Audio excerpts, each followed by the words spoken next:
सर्व शिक्षा अभियान स्कूल चले हम पढ़ेगा इंडिया तो बढ़ेगा इंडिया આ સૂત્રો ઘણા બધા આપણે સાંભળ્યા.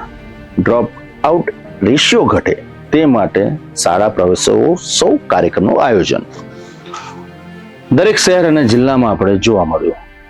આ સમેટાને પ્રવેશ ઉત્સવના કાર્યક્રમમાં ભાગ લેવા માટે મંત્રીશ્રી, નેતાજી તમામ લોકો પહોંચી ગયા.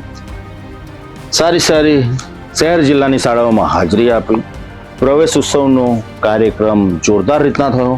ફોટો સેશન થયું, મીડિયામાં પબ્લિસિટી થઈ અને જોરશોરથી કહેવામાં આવ્યું કે પ્રવેશ ઉત્સવની અંદર વિદ્યાર્થીઓ હોશે હોશે સ્કૂલે પહોંચ્યા. પરંતુ આજ નેતાજીનું અગડબ મગડબ છે. આજ નેતાજી અંતરિયાળ ગામની શાળાઓમાં ગયા છે ખરા? ત્યાં જઈને પ્રવેશ ઉત્સવ કાર્યક્રમનું આયોજન કર્યું છે ખરું?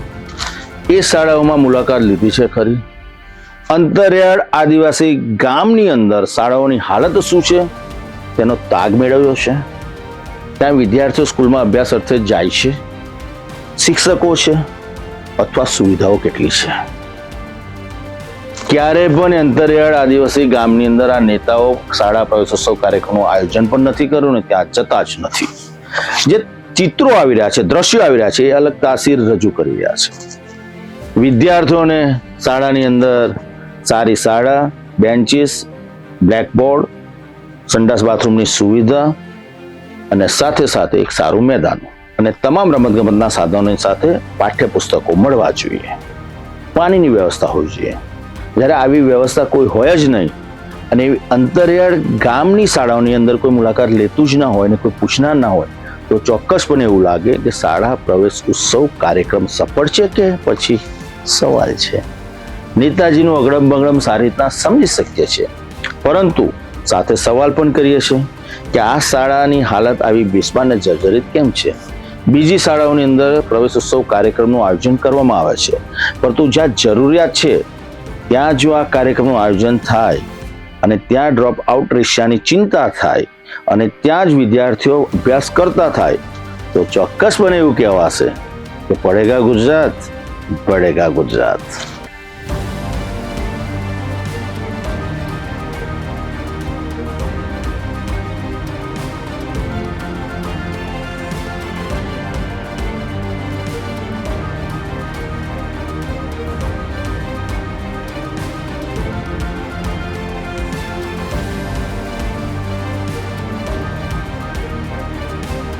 રાજ્ય સરકાર દ્વારા શિક્ષણ ક્ષેત્રે અનેક યોજનાઓ અને અભિયાનો ચલાવવામાં આવે છે. શાળા પ્રવેશોત્સવ, કન્યા કેળવણી અને સર્વ શિક્ષા અભિયાન દ્વારા ડ્રોપઆઉટ રેશિયો ઘટાડવાનો ઉદ્દેશ રાખવામાં આવ્યો છે.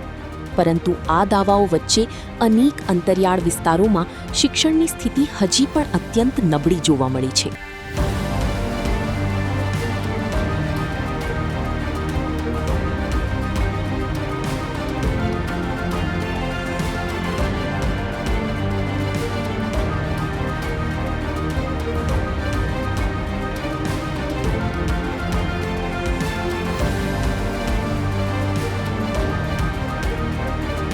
આદિવાસી અને અંતરિયાળ વિસ્તારોમાં વિદ્યાર્થીઓને શાળાએ પહોંચવા માટે કાદવ, કીચડ અને જોખમી રસ્તાઓમાંથી પસાર થવું પડે છે.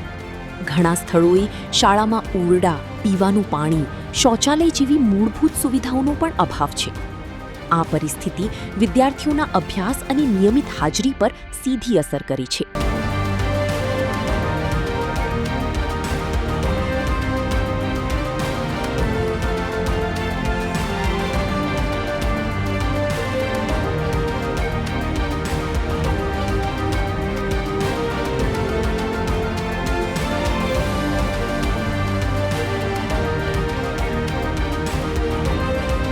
છોટાઉદેપુર જિલ્લાના આંબાડુંગર ગામના માનુકલા ફળિયામાં છેલ્લા અનેક વર્ષોથી કાચા ઝૂંપડામાં પ્રાથમિક શાળા ચાલી રહી છે. અહીં ધોરણ 1થી 5ના આશરે 20 જેટલા બાળકો અભ્યાસ કરે છે. ઉનાળામાં તીવ્ર ગરમી, ચોમાસામાં વરસાદી પાણી અને ઠંડીમાં ખુલ્લા વાતાવરણ વચ્ચે બાળકો અભ્યાસ કરવા મજબૂર છે. સાથી જ સરીસૃપ જેવા જીવજંતુઓનો પણ સતત ખતરો રહે છે.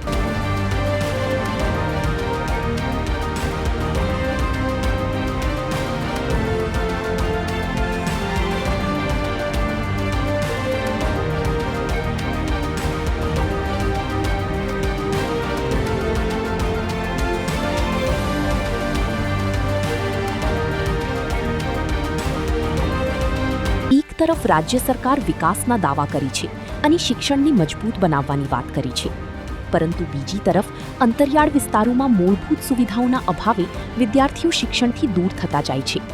સ્થાનિકોનો આક્ષેપ છે કે યોગ્ય ધ્યાન ન મળવાને કારણે આવા વિસ્તારોમાં ડ્રોપઆઉટ રેશિયો ઘટવાના બદલે વધવાની શક્યતા રહી છે. શિક્ષણના નારા અને યોજનાઓ ત્યારે સફળ ગણાય જ્યારે અંતિમ સ્થળ સુધી તેનો લાભ પહોંચે, એની એક જવાબદારી નક્કી થાય.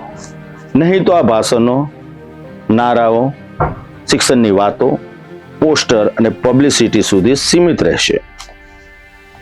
અંતરિયાળ ગામોમાં ક્યારે સુવિધા ઉપલબ્ધ થશે, ત્યાં શાળાઓની હાલત ક્યારે સુધરશે અને વિદ્યાર્થીઓ ત્યાં ક્યારે અભ્યાસ કરતા થશે, એક ગંભીર સવાલ છે. નેતાજી આ વિસ્તારની મુલાકાત ક્યારે લેશે, તંત્ર સુવિધા ક્યારે ઉપલબ્ધ કરાવશે અને ત્યારે જ એક સાચો શબ્દનો અર્થ સારી રીતના નીકળશે કે બનશે ગુજરાત. અમે જાણીએ છીએ કે નેતાજીનું અગડમ બગડમ છે, મુશ્કેલ છે, પરંતુ કરવું જરૂરી છે. જ્યારે શાળા પ્રવેશ ઉત્સવની વાત આવતી હોય, કાર્યક્રમની વાત આવતી હોય, ફોટો સેશનની વાત આવતી હોય, વાહવાહી લૂંટવાની વાત આવતી હોય, નેતાજીના આગમનની વાત આવતી હોય, સુરક્ષા વ્યવસ્થાની વાત આવતી હોય, તો પછી વિદ્યાર્થીની અભ્યાસની ચિંતા કેમ નહીં? કેમ કે એ વિદ્યાર્થીની કારકિર્દી શિક્ષણથી જ સિંચન થશે અને જો આવું ના હોય તો આ કાર્યક્રમો ફારસરૂપ લાગશે. તો અંતરિયાળ આદિવાસી ગામોની અંદર શાળા ધમધમતી થાય, વિદ્યાર્થીઓથી ઉભરાય, વિદ્યાર્થી શિક્ષણ મેળવે અને તમામ સુવિધાઓ ઉપલબ્ધ હોય તેવા પ્રયત્નો તંત્ર, નેતાજી, સરકાર સૌ કોઈ ભેગા થઈને કરશે તો એક ચોક્કસ આવકારદાયક અને લાભદાયી હશે.